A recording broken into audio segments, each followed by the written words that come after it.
Hello, Lauren and Robin. Thanks for joining me this morning. How are you? I am great. Living a great life in Kansas City and loving it. How's everything up in the Chicagoland? It's going good. We have been extremely busy, which is one of the reasons why I am super grateful that you both decided to join me on this conversation this morning. How are you, Lauren? I know you've been super busy also. I'm doing well. Yes, that is the name of the game right now, but it's all good. It's lots of different families and kiddos that we can help. So I'm excited to be here to have a conversation about one of the things we've seen a lot of lately. One of the reasons why we are airing this special episode is that we have been asked by multiple schools and families to have a discussion around school avoidance and school anxiety. We are seeing a lot of it in our districts in Illinois, but also all around the country. We are getting calls and asked to present, consult, and talk just about ways to help families, help students engage in school, not only attend more, but also to engage in homework, also to be able to tolerate discomfort, build those resiliency skills, and really continue to grow emotionally. And so the three of us who are experts on this topic have decided to come together and just share some strategies for listeners, any families that are really wanting to learn more about school engagement as well as help their children at home. And also, if you are working for a school district and just want to learn a little bit more about interventions that we tap into and reasons why, this is going to be a great episode for you. So to get started, a little bit about, Lauren, I know you and I talk a lot about why class attendance matters. And I often say to families, it's not just about school, because we'll hear students say, why are you always talking about school? Why are you pushing us? We have other issues. We have bigger issues. It's really why we do place emphasis on attendance and why so many districts are really concerned about some of the data that's coming in with gaps and missing days and what that really means. So let's talk a little bit about that. Yeah, I think we're seeing it a ton right now.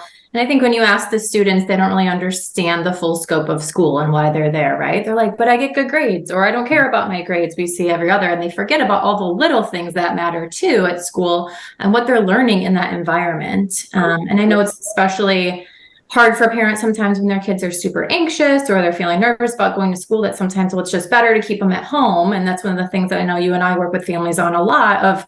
It's not better to keep them home because they're also missing out on all of the other interactions that could be happening and building those connections. And I think that's something that you and I talk about a lot, is just how to get kids in the door. And if they feel welcome, they're more apt to do that. So, that can come from teachers. If you're a teacher out there listening, that's huge from you. The little things in the morning, the good mornings, using names, having like an icebreaker on the board, or how was your weekend, Yes. or what's going well, what's something we can work on, something quick that gets them to engage on a different level before you even hit the books.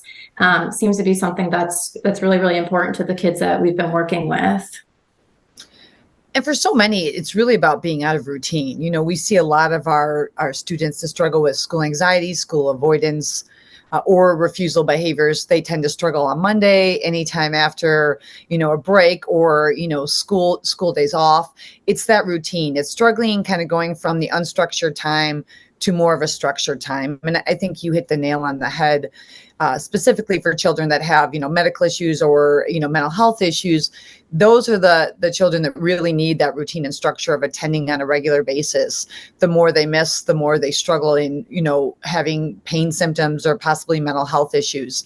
And so some of the things that we talk about, why school attendance matters, why engagement matters, you talk about just positive mental health. Typically students that have structure and routine, their mental health is improved, right? They learn more coping strategies attending regularly. And some of that might be from learning to tolerate the uncomfortable and learning to tolerate distress and frustration navigating things a little bit. I've spoken to many parents that have their own anxiety, and when their children start to get anxious, they tend to worry and maybe overly intervene, overly respond, and they're not always consistent. And that lack of consistency can really hinder the children's functioning. And I think too that kids pick up on that. I know I was talking to someone the other night about a student, and they were saying the impact of the actual child not thinking that they're capable of doing something when they are. So I think some of that plays into that, as well as what parents are modeling. Do they feel like they're being, supported? Do they feel like it's okay that they don't go? Do they feel like mom and dad believe in them, guardian, whoever it might be? But that's playing into it too, is that it's sometimes not even that there's a gap in the skills, but there's just a gap in how they feel about themselves. And sometimes that confidence can't be built if they're not in an environment around peers and teachers and coaches and different types of people that could really help with that as well. Hands-on, because when we lower the expectations, for children when they have different issues going on, what that's really saying is we don't believe you can handle it. So sometimes maintaining expectations can be helpful, but just looking at positive mental health, at school, students are working on healthy coping strategies as well as kind of problem solving. And sometimes we have some students that will initially, when they're overwhelmed or they're trying something new, their initial response is, I can't do this. This is too much. But really part of that is allowing them some space to struggle and, trying to figure some of them out. And that will be helpful for them to learn those problem solving skills, but also learning to lean on other individuals like school professionals, educators, school social workers, when they're struggling. And we always advise, parents not to be texting their children when they're at school. And that may seem really challenging for parents, but it really kind of puts the ball in the court of the student. When they are uncomfortable enough, they will reach out to somebody around them, or you can send a message to the school, professional and really say, hey, my child's struggling. Can you check in and really help them? But even though the child might be really struggling with some big emotions, they can work on regulating those emotions. And so school attendance provides those opportunities, which really does have an impact on mental health.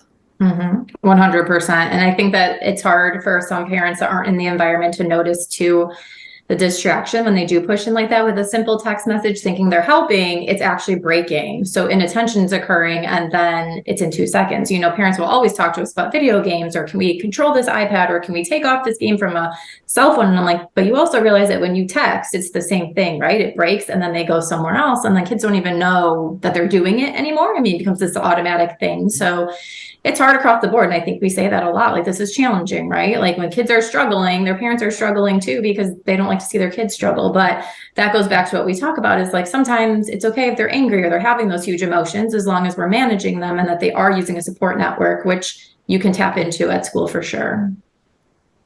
Yeah, we don't need to read the rest of these. I mean, I think looking at increased resiliency, we know that students that attend more regularly typically are more resilient, learning to work through, and thus they're becoming more confident. They're trying new things, they're engaging in different scenarios and things like that. So we see that on a regular basis.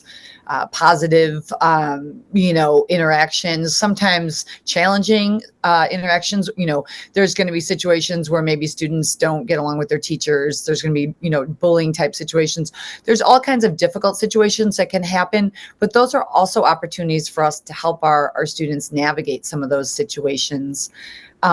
Higher academic achievement, right? If you attend regularly, your grades are going to be reflected, executive functioning skills, study skills. Some students do struggle with learning disabilities and other learning challenges, as well as Lauren, executive functioning skills. But if there are concerns, reaching out to student services and requesting, maybe a conversation around, does my child need like a 504 or a case study? Does my child need more accommodations to be successful at school? But still, that attendance is going to be key, because children that have struggles, that lag behind, they really struggle catching up and getting back in the swing of things. And it's super, super important. So I think when you start seeing that disruption in the class attendance, that's where you kind of have something's going on. You got to figure it out. And that happens for a bunch of different reasons, which I know that you and Robin are going to also talk to as well. So I think we see it across the board, and different things could be happening with different families. And we like to validate that, but also then try to have a plan, I think, on how to work through that so that the kids can still get to school successfully. Definitely. And so if any listeners would like a copy of our handout that we've prepared, we're definitely willing to share it. Yeah. So just talking even about reasons why students may miss school, there are a lot of, and Robin, I know you and I work a lot with students that miss school for various reasons. Right. And when you see it, and it's interesting how it can unfold, those medical issues. It could be for the child. It could be for someone else in the home.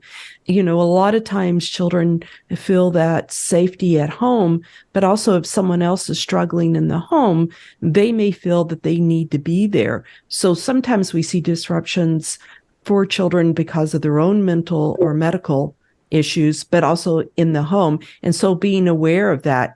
I have one family that I work with that has some chronic illness.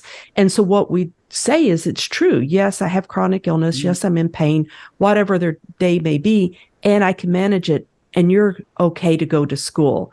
I'm okay here. This is what's happening. And so it kind of reinforces and empower the child for them to go on off to school, and mom can handle whatever's happening at home. So I think the medical part can be kind of difficult at times. And I think a lot of people could get really stuck on that. My child has migraines. Can your child also manage when they're not feeling well? And most parents will say, as my child ages, I want them to be able to handle when they're not feeling well and still meet the expectations. Absolutely. And I think sometimes we see it too, mental health issues, there might be anxiety, there might be depression. And really, most of the research that we've looked into says when kids are struggling with mental health issues or, pain management issues, they really do better with consistency and routine and structure. And so a lot of times we talk about, having students still follow the expectations and attend even when possibly they're anxious or, they're not feeling well, seeing the nurse, taking them to like a pediatrician if they're really too sick to be at school, but really emphasizing the importance of attendance unless absolutely necessary. Sometimes there's other factors too, right? Sometimes there's, families are dealing with so much and sometimes it's hard. You might, as a parent, feel like you're constantly, and I talked to one mom recently, she says, I can't fight with this child anymore. I feel like I'm battling every day and I'm exhausted. And we said, let's talk about some strategies, which I know we're going to share in a bit, to really kind of make it a little bit easier. But we recognize this is one of the most challenging things for families because obviously families want their children to attend regularly, but there's disruptions that happens. And some of that can be, like I mentioned earlier, a parent's anxiety of, my child's struggling. I can't tolerate them being uncomfortable. And when they're at school, they're uncomfortable, right? They're texting me, they're pleading to get out. And I feel like I'm abandoning my child or making their mental health worse. When really, if we're consistent and allow the child to kind of work through that, their mental health will be much better on the back end. Right. And I hear that often when there's grief and loss issues. I feel so sorry for my child and I'm struggling with my own grief. I can't imagine what it's like for the child, and I feel sorry for the child. And there, as you see often that decrease in structure, expectations, and you'll see the child possibly start to miss school because of that loss. And one of the things we know is that during any time of trauma, grief, and loss, connections and relationships can actually be a protective factor. So engaging in this structured environment where there are people there that can connect to the child, you're actually setting the child up to be able to to work through their own trauma, their own grief and loss. And so I think sometimes looking at it a little bit differently, I have found that families can shift that perspective. Sometimes then they're able to set more of that structure, right? And have it so that the children can understand the importance of school attendance. Absolutely. Absolutely. So to move on to the next, strategies, just what are some strategies? What would you think, Lauren and Robin, strategies to support, school engagement? I think the biggest thing is the connection piece. So Mhm. I think it's also important to know if you do work in a school and you're not a teacher, you matter just as much as you are a teacher. Like if you're a social Absolutely. worker, if you're a teacher, if you're a hall monitor, if you're the person that greets the child by the bus, like all of that is an even playing field. And I think that some people lose sight of that. Like even like the bus driver is huge. I was talking to a kid the other day and he was like, I don't know if I'm getting on the right bus. The route number is sometimes different. And you could see him like flaring with stress. And I was like, do you ever just look at the bus driver and say, hey, are you going to this school? And he's like, yeah, that person doesn't change. Like that's the same face. And I think that's an important part of like from the beginning of the day all the way through, that connection can be made on such little tiny things like that matter. It matters so much because it's a comfort, like a safety zone. And it starts from the minute the kids walk out of that house, to the minute they get home. But forming that connection with whoever it might be, I think is one of the biggest things in just getting someone to be excited to go to school, and it can be that place that you don't have to think about stuff that's going on at home, and it can be a different outlet if you let it. So I think people that surround all these kids need to know like you're doing a great job, and it does matter. That smile, the hello, the good morning, the have a great afternoon, all of that really matters. Right. Definitely. And what we see in that, right, is the ability that we'll see an increase in motivation, that increase in the engagement, and then that just keeps circling. Mhm. And I think, as you said, one of my fondest memories was of the custodial staff. They were so much fun and you enjoyed seeing them and they made you laugh. And being able to engage with them, I think, is a really important thing. And I agree with what you said, that really looking at the relationships and looking at connecting with students in the building and also families to understand that there are more than just the teachers there and they're building relationships and connections. And we see so many things change for the students when they feel that connection, higher grades. And Jackie, you have that on your handout, higher academic success, more consistency in school. And that's one of the most important parts, I think, of the connections and those relationships that students build when they're in attendance. Because when you think about the nitty gritties of like, how do we organize a plan, right? How do we have that structure? How do we do the thing so the kid knows what the homework is? All that comes from the delivery of the person giving it. So if they're not connected to the person talking to them, it's a pretty good chance that that's going to be a struggle. But if we can do all of that and we can teach them how to do those skills, and it's coming from a person that they really respect because that person took 10 seconds to get to know them, then that goes a lot better too. So when kids are struggling with the executive functioning skills that we brought up, or just like, what am I supposed to do now? Or the transitions between classes, depending on the age, things like that, or if they're just faced with a difficult situation, they're more apt to ask for help when they feel like they're in a comfortable situation, they can do that. And that person probably will offer choices to them too, right? Like, this is my guidance, but here are choices. Like, which way do you want to go with it? But it really is, it does start with the foundation that's built or not built, and how a student then is willing to be open to the next phases that make them an overall successful student. Right. It's that vulnerability. If I feel connected, I'm more likely to be vulnerable to say, help, I need something here, academically or relationships with other students or peers. Building that connection creates opportunities for feeling safety, security. And if there's trauma going on at home, we certainly know that, creating those relationships is such a foundational part, because more that's there, then the ability to be a little vulnerable and just show some discomfort that they're having definitely increases. Yeah. Especially if there's some sort of intervention that needs to happen at home, right? If the kids are Right. opening up at school and then you know about it, then you can help. And so that's really important too, is like, oh, like this is a whole different piece of the puzzle. So the family part is always really important. So I know that the two of you do some amazing work with families. If you want to talk about the interventions that you've done in the past and are still doing to this day. Yeah. Well, and I think what I love about what you both just said as we lead into this is, attendance matters. And this is on the handout because it provides those opportunities to have those relationships, right? And so, it's kind of like which came first, the chicken or the egg. If the student's not attending or missing, other students and other faculty are having those opportunities to have those relationships. And so now we have a situation where the student is going to feel just more disconnected the more they miss.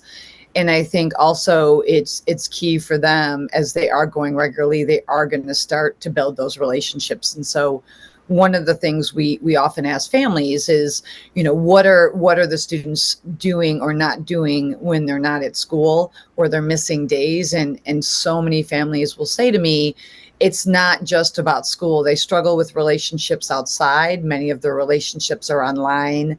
They struggle with confidence. They struggle with, taking initiative on things, trying new things. And so when we start to talk about family interventions, we do really quickly dive into, it's not just about school. It's really about where the child's functioning.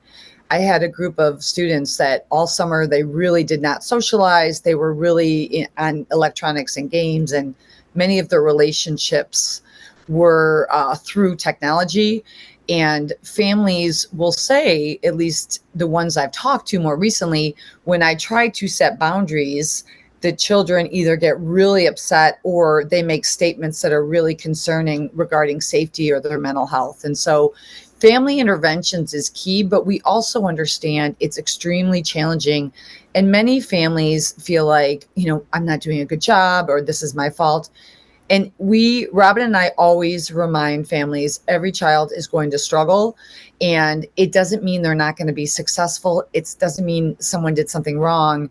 It's how do we come together and create interventions that will support the student, because they really have to come from home as well as school.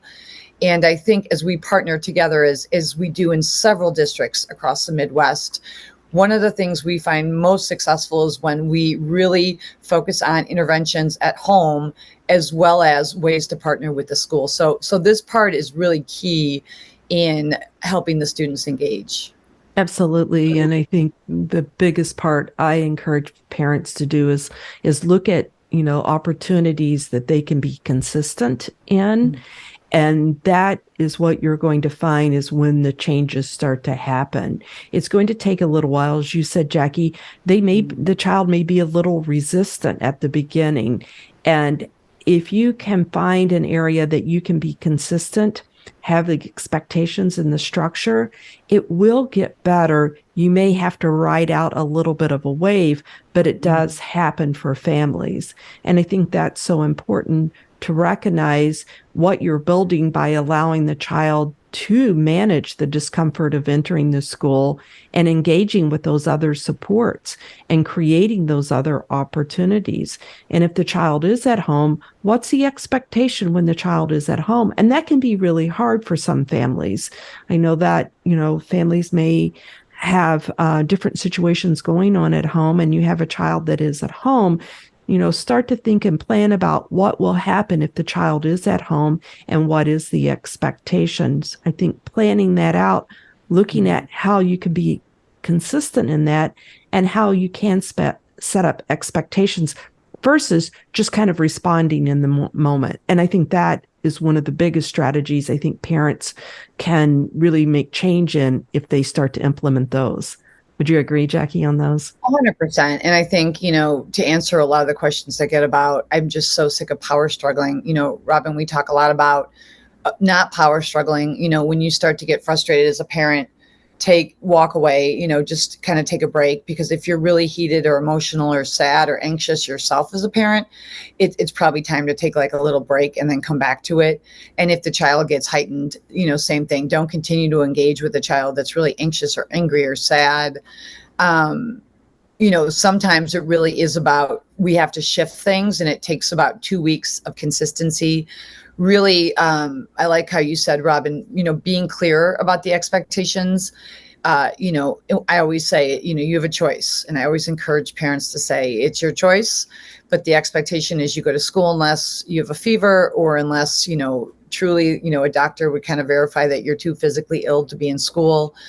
But if you choose not to go to school, then I will let the school know, and there will be no electronics that day, is an example. Whatever the plan is, just being consistent, because I think when we're not consistent and we say, okay, go to school, and then they don't, but we don't really respond with consistency. We don't really, respond with removal of privileges. It really takes away from the accountability. So avoiding power struggling, not going back and forth and yelling and screaming and saying you have to. Here's the expectations. It's your choice. And I know I'm making it sound easier than it is, because believe me, we've worked with thousands of families, and this is Right. and I've actually had to get kids out of bed, and it is the most frustrating thing in the morning when you are like trying to get a student moving and they're refusing and you're trying everything. But really, when you have a consistent plan, even on those days it seems like it's not working, if you stay consistent, you will start to see improvement. We did an activity once where we had teenagers in a room, and they were all struggling with school avoidant behaviors. And we had a role play. I don't know if you remember this, Robin, where they had to break Yes. up in pairs, and one had to pretend that they were sleeping, and one had to be the parent, and the parent had to try to get the kid out of school, and the kid was refusing. And the kids that were playing the parent roles would get so frustrated. Mhm. And we talked about kind of what it's like to be that parent, from a student perspective in the morning. Right. And right. And that's one thing that a lot of parents will say to me. And I have one family in particular that the parent will say, I feel like the child can't, perspective taking. And so having opportunities to see what someone else is experiencing, I think that was a great learning opportunity for those students. Yes. Absolutely. And I think also, as a parent, if you feel like my child can't handle the expectations, my child can't handle school, I think it's a great time to go seek out some support for yourself as a parent, because if you're feeling like that, that might be more about you than it is about the child. And so really kind of starting to do some work about what is going on for you that you're maybe having that reaction. And sometimes it's a good time. We speak to many parents on a regular basis, and it is about checking in. And for me as a parent, sometimes it was about my own anxiety more than it was about the child. And so once I was able to tap into what was going on with me, I would see that my child would do better. Yes. So just to student and school interventions, Lauren, I know you deal a lot with students from the academic side, and we talk a lot about just ways when we're consulting with schools to help students in the building. What are some of your favorite school interventions? Yeah, I think the thing I always like to think about is how are we going to give the kids the control? Because a lot of times when they're struggling, they feel like everyone's coming at them or they can't control anything, and it becomes very all or nothing. So working with kids, it's like, okay, what makes them feel good about themselves and what can we implement now that we know this information? And sometimes we don't have the information. I know when kids come back from extended absences, you and I always talk about those about me sheets. That's huge for any child. I mean, literally every kid could have one in every school. And it's just a sheet that explains what their likes are, what their dislikes are, what are things that amp them up and get them more nervous, what are things that people do to try to help, but it actually makes it worse in a situation. And that one is huge because nobody has any ill intentions. The education support team is not trying to hurt a child. They're trying to make things better. But if they don't know that it's actually increasing, those feelings, they would stay away from it if they knew that. So giving the kid a voice is huge in any of the interventions, and talking through of like, would this be helpful? Do you think this will work? And sometimes we'll be like, no. And we're like, let's just try it. And you can massage it a little bit. But first they have to introduce themselves on like who they are, how they tick, what they want people to know about them. And that's really, really important. And then from there, you can implement things like check in and check out. If you know a kid that really struggles in the morning and really struggles at night and just needs that plan, can you touch base for literally 3 minutes? I mean, when I used to teach middle school, I used to do simple smiley face emojis of like, where are you at right now? When you come in and you had that red growling face, you're like, oh, that's where we're at. Okay, great. But it was really good information for me to know how the day has started, and then how I could get them up a couple levels to not be in the like growl face anymore. And maybe we're just like the straight line emoji at that point.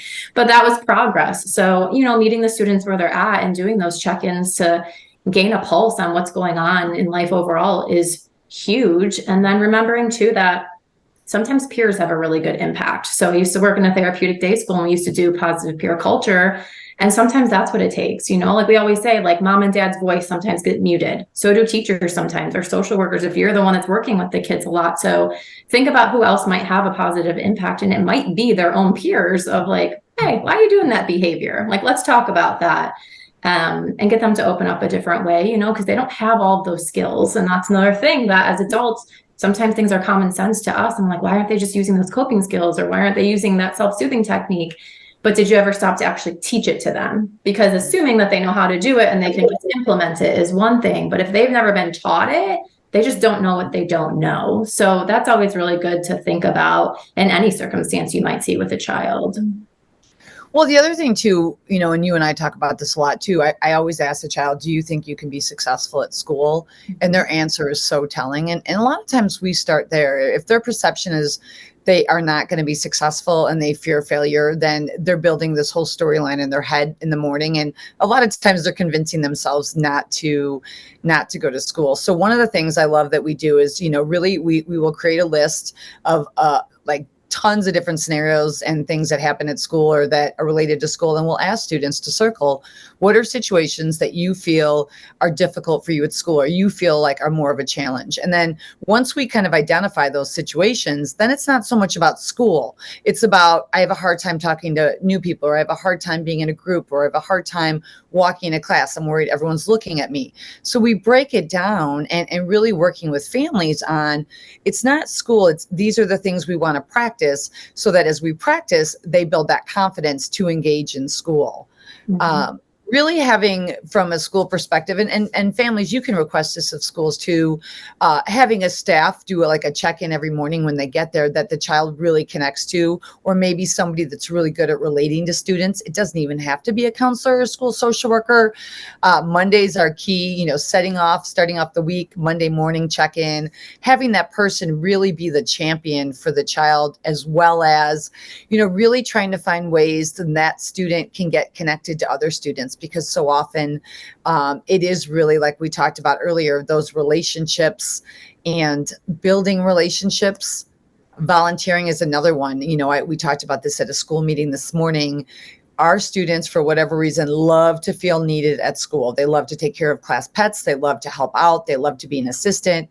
Finding opportunities for them to really have a place at the table, a place at the school where they feel like I am part of something. 100%. And it gives them a built-in movement break too, most of the time. So it's even better. It's another strategy that just helps them kind of get that blood flowing, but they feel like they're being helpful. And that's really what they want. It does go back to that connection. That's what they want. They want to be able to engage and feel like everyone knows their name and that it matters that they're there, no matter what room they're in the building. And obviously, we spend a lot of time working on coping strategies, and there's many coping strategies. I have some I like, but really helping children realize it takes time, right? If you're feeling uncomfortable, it is going to be difficult. You're going to feel uncomfortable. If you do something like breathing, we'll put on a stopwatch, give it about 2 minutes. And if you really focus on your breathing, you might notice that some of your physical symptoms lessen. It's not going to be, I'm going from super anxious to calm, but as you practice different things, it just takes time and it takes practice. And so when we're talking to students, if something is difficult for you, don't try harder, try different. Let's approach it in a different way. So I love, and these are just, I know we're just touching on things today, and this is just the start of the conversation. We do a lot of different parent presentations, but we wanted to share this just to have some tidbits for whether you're a parent, a family member, or you work in a school. These are just some things that work for us right off the bat. Yes, absolutely. So thank you, both of you, Robin and Lauren. There was no one else I thought of but you two, as you two are kind of the experts in this along with me. And so I'm glad that we're having this conversation, and I'm glad we're able to share resources with so many schools, because I'm hoping over the next couple of years we can really start to make an impact on school attendance and thus engagement. Excellent. So thank you, everyone. Have Good a to great see you. day. You too. Bye. Bye.